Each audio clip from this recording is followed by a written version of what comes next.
काय काय लागते तुम्हाला, काय काय शाळेमध्ये येऊन जमा करायचे, या सगळ्या गोष्टी तुम्हाला काय करायचं या व्हिडिओच्या मार्फत बघायच्या आहे.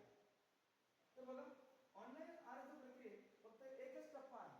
त्यांनी हे सांगण्याचा प्रयत्न केलेला आहे की ऑनलाईन जे काही तुमचं फॉर्म भरायचे त्याच्यामध्ये एकच टप्पा होणार, तारीख वगैरे वाढण्याचा काही त्याच्यामध्ये विचार पण करू नका.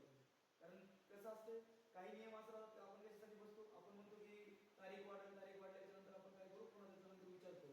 पण त्याच्यासाठी आपण विचार करायची गरज नाही. आपण जो तारीख 16 सप्टेंबर 2024 पर्यंत सगळेचे सगळे आपले जे काही डॉक्युमेंट असतील ते डॉक्युमेंट आपण आपल्या शाळेमध्ये नेऊन जमा करायचं आहे.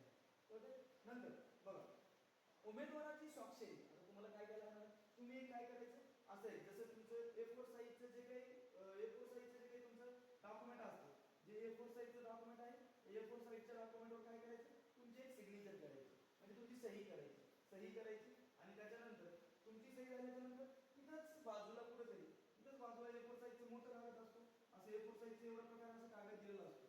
मग इथं तुमची काय असेल ते सही करायची, तुमची कशी सही असेल तशी सही करा. सही झाल्याच्या नंतर तुमच्या वडिलांची सही, जशी काही वडिलांची सही असेल वडिलांची सही पण करून घ्यायची, दोन्ही एकाच कागदावर सही करून घ्या.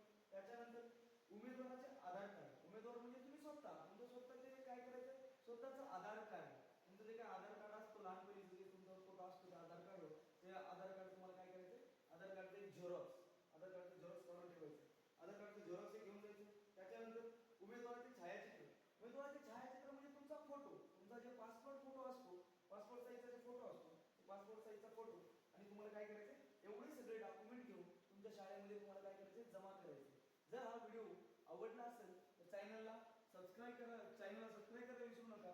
चॅनल जेवढं काही तुम्हाला शेअर करता होईल, शेअर करण्यासाठी तुम्हाला जेवढं काही शेअर करता येईल तेवढं हा व्हिडिओ शेअर करा, जेणेकरून तुमच्या एका शेअरमुळे बाकी सर्व विद्यार्थ्यांचा फायदा होईल.